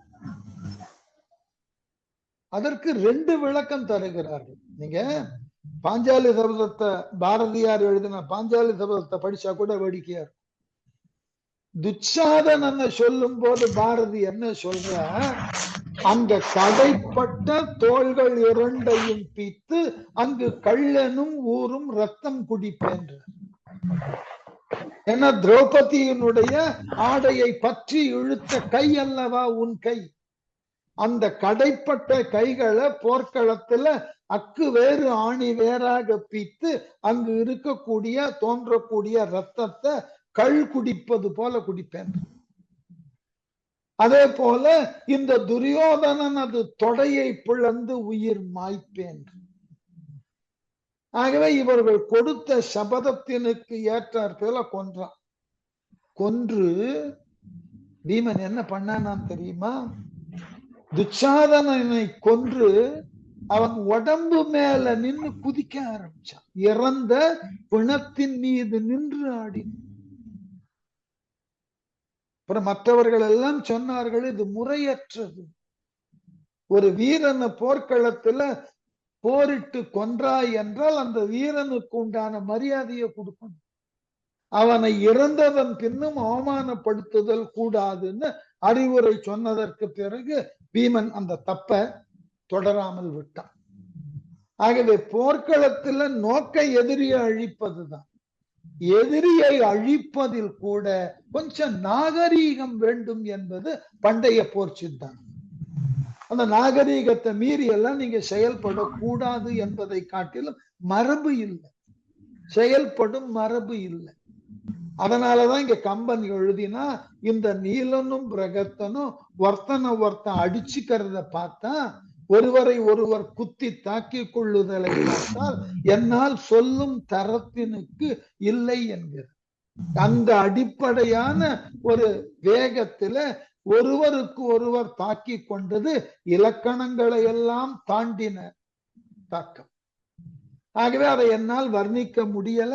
அதனால்தான் அந்த வார்த்தையை போட்டார். எப்படியா, கைத்து அவர் பொருத பூசல் புகழ ஒண்ணாது, என்னால் எடுத்து சொல்ல முடியாது. அந்த அளவினுக்கு ஒருவரை ஒருவர் மிக மிக மோசமாக தாக்கி கொண்டார்கள். இவை போர்க்களம் என்பது எதிரிகளை அழிப்பதுதான் என்றாலும் அந்த எதிரிகளை அழிப்பதுல ஒரு கிரேஸ் இருக்கும். அதுதான் போர்க்களம்.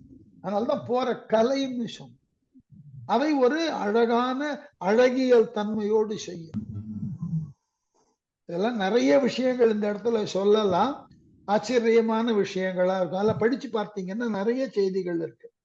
இப்ப நம்முடைய நாட்டுல தலைமை தகுதி வாய்ந்த தண்டனை நீக்கப்பட்டு விட்டது அல்லவா, தூக்கில் இடுதல். ஒரு குற்றவாளியை தூக்கில் இட வேண்டும்னா அதற்கு உண்டான வழிமுறைகளை, தூக்கிலிடப்படுவதற்கு உரியவன்னு நீதிமன்ற தீர்ப்பு வந்து அது ஜனாதிபதிக்கு கருணை மனுவாக சொல்லி அவரும் மறுத்து தண்டனை உறுதி செய்யப்பட்டு விட்டது என்றால் அந்த நிமிடத்திலிருந்து அவனை தூக்கில் இடக்கூடிய சமயம் வரைக்கும் அந்த சிறைச்சாலையில நடக்கக்கூடிய செயலை எல்லாம் பார்த்தா ஒரு அழகான கலை உணர்வோடு. உண்மை, இவனுக்கு பொதுவான கயிறுகள்லாம் போட்டு தூக்கில் இடுவதில்லை. யாருக்கு தூக்கு தண்டனை நிகழ்த்தப்பட இருக்கிறதோ அவரினுடைய உடல் எடை, அந்த எடைக்கு தகுந்தாற் போல் கயிறுகள் தயாரிக்கப்படுகின்றன. அதற்கு இப்படிப்பட்ட முடிச்சுகள் தான் இடப்பட வேண்டும்னு சட்டம். அதை விட வேடிக்கை, தூக்கில் இடக்கூடிய அந்த குற்றவாளிக்கு அன்று தண்டனை நிகழ்த்தக்கூடிய அன்று அவருக்குரிய விருப்பங்கள் கேட்கப்பட்டு அவர் மருத்துவ அளவிலே உடலானது நோயற்ற நிலையில் தகுதியாக இருக்கிறது என்று சான்றிதழ் அளிக்கப்பட்டு அதற்கு பிறகு அவருக்கு உரிய எல்லா விதமான ஒப்பந்தங்கள் புகழ்ச்சவரம் செய்து நல்ல விதமாக அவரை நீராட்ட செய்து இவ்வளவு வேலையும் பண்ணி அவர் தூக்கலாம். தருவது என்னமோ தண்டனை தான், கொடூரமான தண்டனை தான், தலைமை தண்டனைன்னு சொல்லக்கூடிய கேபிட்டல் பனிஷ்மெண்ட் தான். ஆனா அதை நாகரீகமாக இந்த தூக்கில தொங்குவதற்கு முன்பு கழுத்துல தலையோடு சேர்த்து ஒரு கருப்பு குல்லாய் ஏன் போடுகிறார்கள்னா, இந்த கயிற்றிலே தொங்கி உயிரானது பிரிகின்ற பொழுது ஒன்று நாக்கு கடிபட்டு ரத்தம் வரலாம், இல்ல கண்கள் எல்லாம் விழிப்பிக்கலாம். இந்த அருவருப்பு வெளியே தெரியக்கூடாது. ஆகவே இடுவதற்கு முன்பே கழுத்துல துணியை போட்டு மூடி விட. அப்போ ஒரு மரண தண்டனைய கூட நாகரீகமா செய்யணும்னு ஆசைப்படும் அடிப்படை. அது போல போர்க்களத்துல எதிரியை கொல்லுதல் தான் போர், சந்தேகமே இல்லை. ஆனா அந்த காலத்துல மிக அழகாக ஒரு நாகரீகமான முறையில ஒருவருக்கொருவர் போர் செய்தால்தான் அந்த போரானது காணுதற்கு அழகா இருக்கும். இதெல்லாம் படிக்கணும்னா இந்த பரணி இலக்கியங்கள் படிக்கணும். களம் பாடியது, போர் பாடியதுன்ற பகுதி. அப்ப தெரியும் எவ்வாறெல்லாம் பண்டைய வீரர்கள் மிக எழிலாக போர் செய்தது. வார்த்தையை கவனிங்க, எழிலாக. அது ஒரு பியூட்டி தான். அதற்கு தனித்த பயிற்சி எடுத்திருக்கிறார்கள். ஒன்றும் வேண்டாங்க, நம்ம வீடுகள் எல்லாம் இந்த விறகு வெட்டுவதற்கு அரிவாள் வைத்திருப்பார்கள். சில பேற்ற அரிவாளை கொடுத்து பாருங்க, மிக அழகாக 2 வெட்டு அந்த இடம் முடியும்.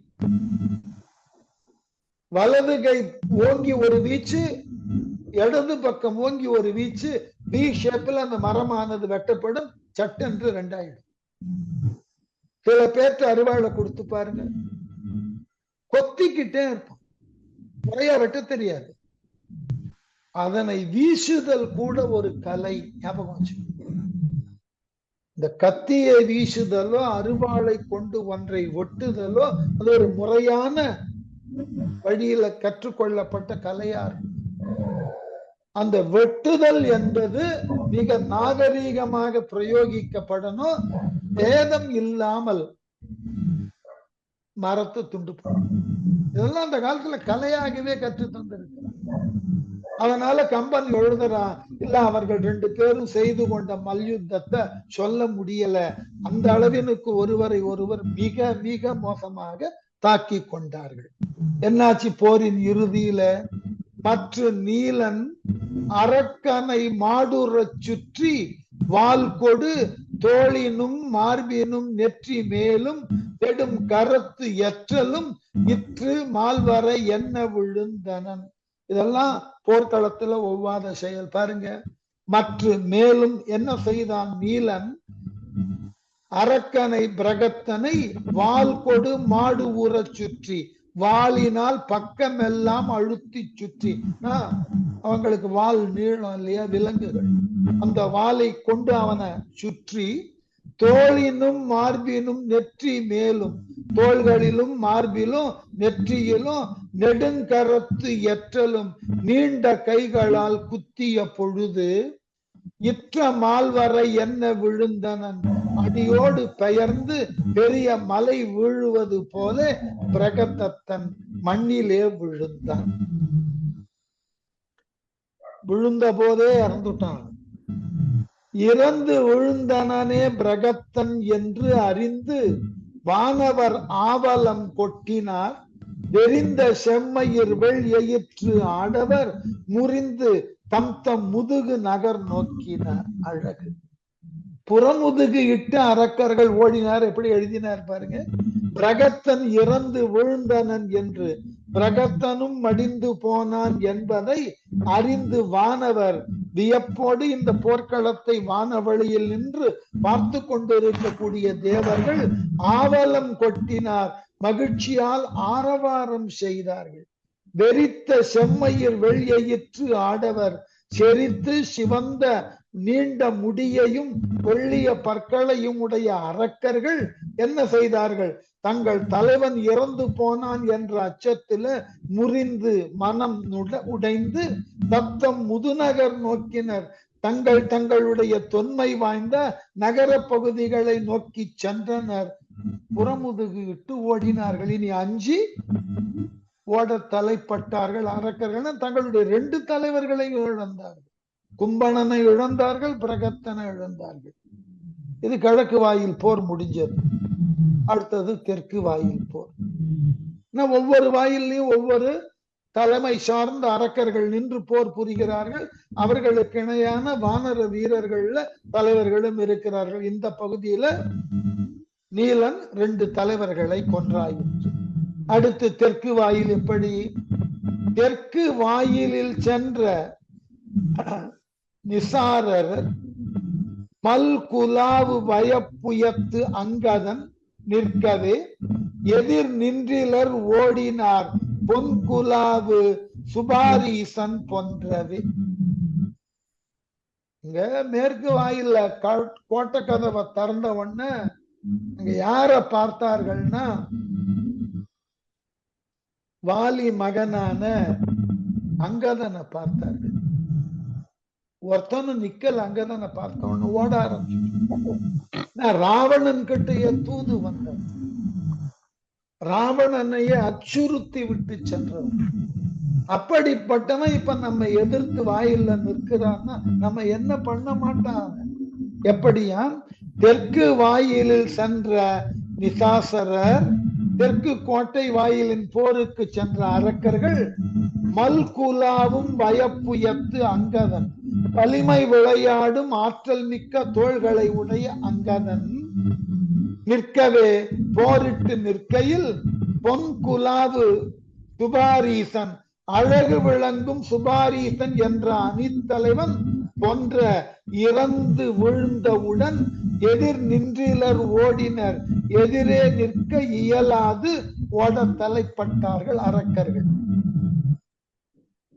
தெற்குல இப்படி, மேற்கு வாசல்ல இவனுக்கு பெரிய வீரன் யாரு? அனுமன் நின்று கொண்டிருக்கிறான். மேலை வாயில்ல அனுமன் 102 எனும் வெள்ளமும் நோன்கழல் ஆற்றல் சால் துன்முகனும் அங்கு ஆர்த்து எழ மேல்தின் வாயிலில் மேவினார் வீடினார் காற்றின் மா மகன் கை எனும் காலனால். காற்று என்கின்ற ஒருவனது மகனாகிய அனுமனால் அவன் யமனை போல அந்த மேற்கு வாயில்ல தன்னை எதிர்த்த அரக்கராகிய துன்முகனையும் அவனது படையையும் நிர்மூலமாக அழித்தானாம். தின்மேல் வாயிலில் வலிமை மிக்க மேற்கு கோட்டை வாயிலில் 102 எனும் வெள்ளமும் 102 வெள்ளம் என்கின்ற அளவில் உள்ள பெரிய படையோடும் நோன்கழல் வலிய வீரக்கழல் அணிந்த ஆற்றல் சால் துன்முகனும் வலிமை மிக்க துன்முகன் என்பவனும் ஆர்த்து எழ வானரங்களை அழிப்பதற்காக ஆரவாரத்தோடு எழுந்து வர மேவினர். அங்கு வந்தவர்கள் காற்றின் மாமகன் வாயு புத்திரன் ஆகிய அனுமன்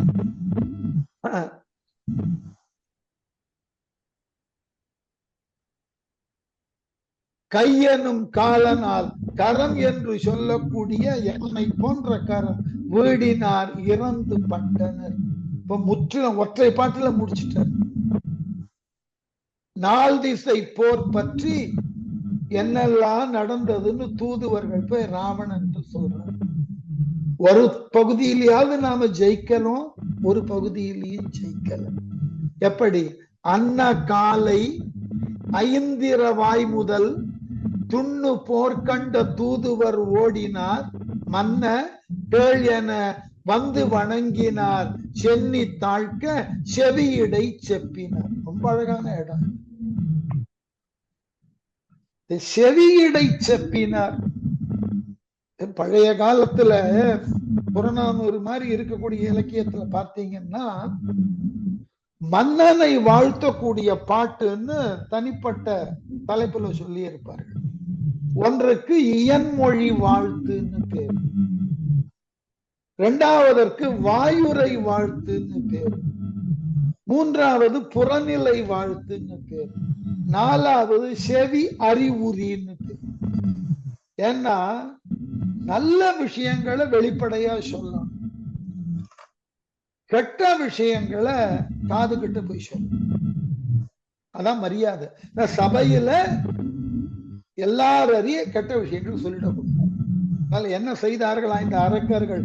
ஓடி வந்து அன்ன காலை இவ்வாறு 4 வாயில்களிலும் இந்த வானர படைகள் எல்லாம் அரக்கர்கள் படையை அழித்ததோடு அந்தந்த வாயில்களுக்கு படை நடத்தி சென்ற அரக்கர் படை தலைவர்களையும் கொன்ற செய்தியை ஐந்திர வாய் முதல் இந்திர திசையாகிய கிழக்கு திசை தொடங்கி 4 திசைகளிலும் துண்ணு போர் கண்ட நெருங்கிய போரினை நேரினில் பார்த்த தூதுவர் ஓடினர்.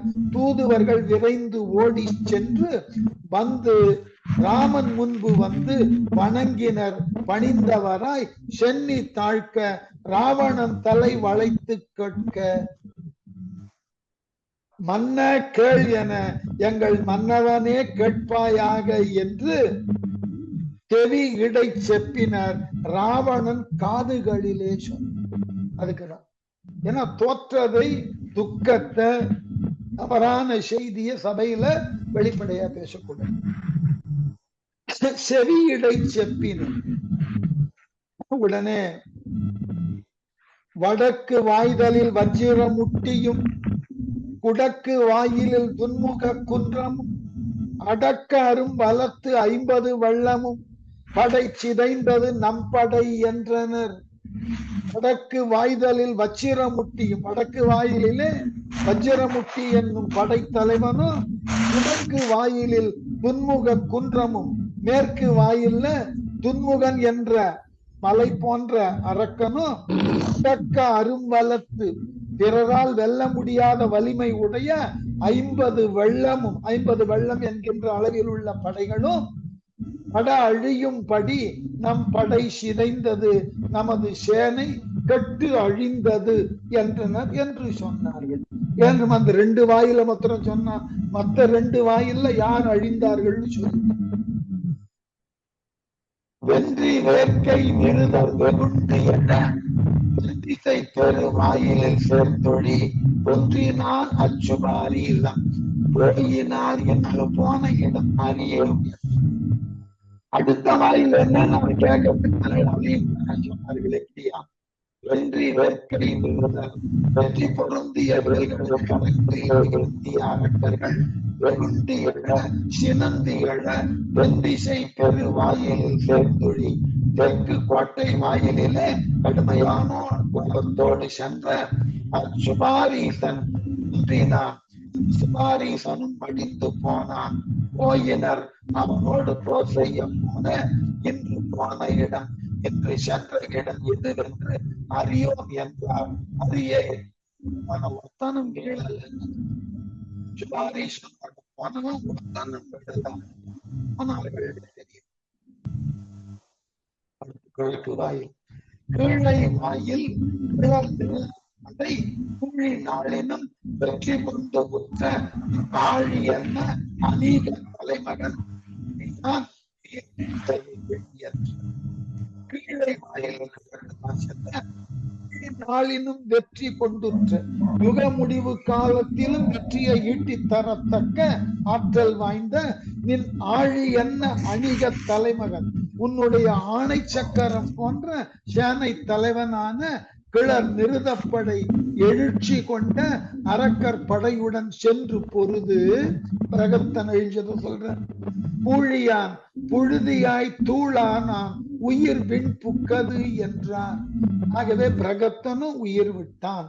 ஆகவே 4 கோட்டை வாயில்களிலும் அல்லது கோட்டையினது 4 வாயில்களிலும் மன்னா உன்னால் அனுப்பப்பட்ட அனைத்து வீரர்களும் அந்த வீரர்களுக்கு தலைமை தாங்கி நின்ற அனைத்து சிறந்த போர்படை கலைஞர்களும் போர்க்களத்துல இறந்து போனார்கள் அப்படின்னு சொன்ன உடனே ராவணனுக்கு கடுமையான கோபம். அந்த கோபம் எப்படி வெளிப்பட்டது என்பதை அடுத்த பாடல்ல நாம அடுத்த வகுப்பில் தொடரும்.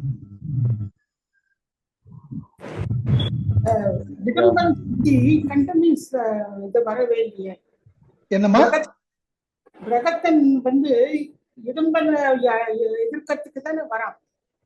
ஆமா, இடும்பனை பத்தி வரல, நீலனை பத்தி தானே வருது. இடும்பனை பத்தி இடும்பன் நீலன் 2 பேரும் ஒட்டுக்கு அந்த வாயில நிக்கிறான். இடும்பனை பத்தி அங்க இங்க நீலனை பத்தி மட்டும் சொல்ல. இடும்பன் ஒத்தனை கொல்றான். இடும்பன் பிரகத்தனினுடைய தலைவனை கொன்னா, பிரகத்தனை நீலன் கொல்றான். அதான்.